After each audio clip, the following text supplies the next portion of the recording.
أهلا بيكم في قناة أكلة ترندي. كل سنة وحضراتكم بخير. رمضان كريم علينا وعليكم يا رب. النهاردة هنعمل ايه؟ رز بلبن. بس مش أي رز بلبن، هنقدمه بالطريقة التحفة دي. شايفين شكله حلو ازاي؟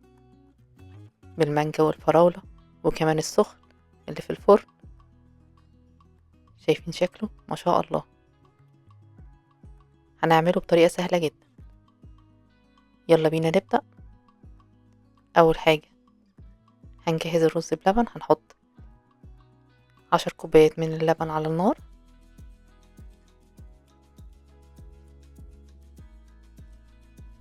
هنحط معاهم كوبايتين من الرز. انا استخدمت رز مصري مغسول. وهنقلب كده. وهنحط كوبايتين من السكر ونقلب على النار. والنار تكون هادية، متوسطة لهادية. هضيف عليهم كوباية من القشطة. كل إضافة من دول بتدي طعم مختلف في الرز، بتضيف إضافة جميلة ولذيذة. هنضيف بقى أهم حاجة باكيتتين من الكريم شانتيه ونقلب كده. بتديله طعم حلو قوي على فكرة. دلوقتي بقى هنجيب كوباية من المية ونضيف عليهم كوباية من النشا ونقلب. ونخلي بالنا عليه بقى على نار هادية ونقلب كل شوية. ودلوقتي هنضيف كوبايتين من الكريمة اللباني، كريمة الطبخ، ونقلب. ونفضل نقلب كده لحد ما الرز بتاعنا يستوي والقوام بتاعه يتقل. ما ننساش ابدا الرز بلبن على النار علشان ما يتحرقش مننا. نقلب كل شوية. شايفين هو ده القوام بتاعه، منخلوش تقيل قوي، يعني قوام زي كده. هنقدمه بقى بشكل حلو قوي. طريقته سهلة، جربوا الطريقة دي ان شاء الله هتعجبكم.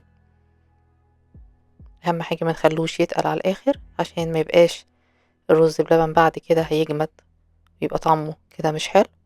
نخليه القوام بتاعه زي ما حضراتكم شايفين كده. هنحط كل الكمية كده في الصينية اللي هنقدم فيها. ودلوقتي هنحط الكمية دي في الطاجن اللي هندخله الفرن. ده بيبقى حلو قوي برضو الرز بلبن السخن. التاني احنا دخلناه التلاجة عشان هنزينه بعد ما يبرد.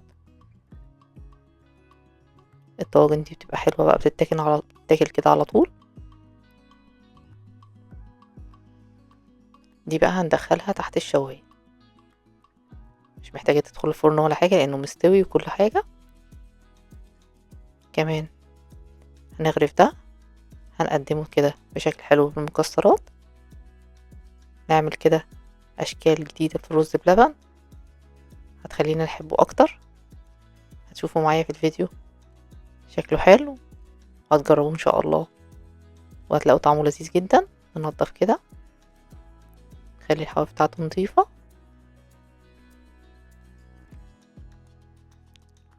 وده هنرشه كده بالفستق، أي مكسرات عندنا. شايفين شكله حلو ازاي من غير أي حاجة. والتاني طبعا بيبرد في التلاجة. نبدأ نضيف بقى الإضافات بتاعتنا.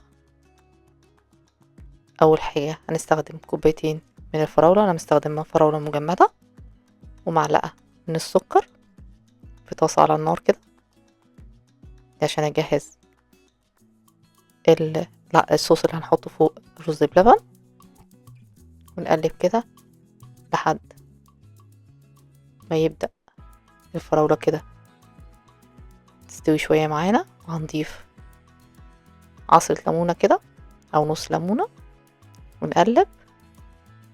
مش بياخد وقت على النار، يا دوبك 8 ل10 دقايق. ده شكله كده لما ينزل اللون منه. ونفس الحكاية هنعمل في كوبايتين مانجا، أنا مقطعة مكعبات زي ما حضراتكم شايفين في طاسة على النار برضو مع معلقة سكر. ونقلب كده طبعا الحاجات دي لما بنعملها في البيت بتطلع طعمها حلو قوي. هنضيف بس معاها معلقة من المية عشان المانجا دي مش مجمدة فمفيهاش مية زي الفراولة. وبرضه هعصر عليها عصرة نص ليمونة كده ونقلب يا دوبك برضه 8 ل10 دقايق. لما نحس اللي هو كده بدأ ينزل اللون كده بتاعه نرفعه من على النار ونسيبه يبرد شوية. دلوقتي بقى هنبدأ نجهز ايه الرز بلبن اللي هو البارد، وما ننساش اللي حاطينه تحت الشواية ده طبعا اللي عملناه بالفستق او بالمكسرات كده طعمه تحفة. شايفين شكله حلو مش محتاج اضافات تانية.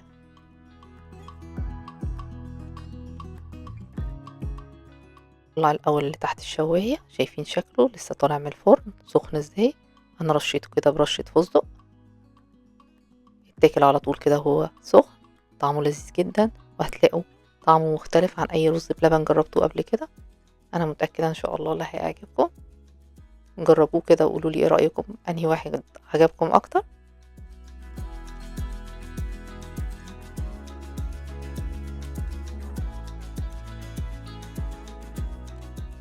دلوقتي هنطلع بقى الرز بلبن اللي كان في التلاجة شايفين تقل ازاي زي ما قلت لحضراتكم ما نخلوهوش يتقل كتير على النار.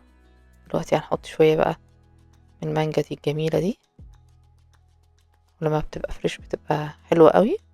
نبدأ نفردها كده شوية بالراحة. هي مش هتنزل ولا حاجة في الرز بلبن لان هو بارد خلاص وعمل وش كده.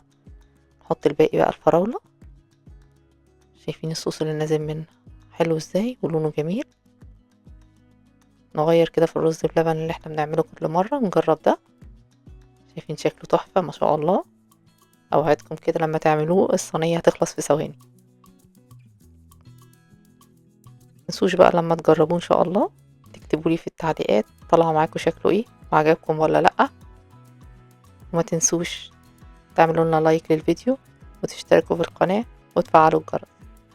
وبالهنا والشفا اشوفكم في اكلة جديدة. مع السلامة.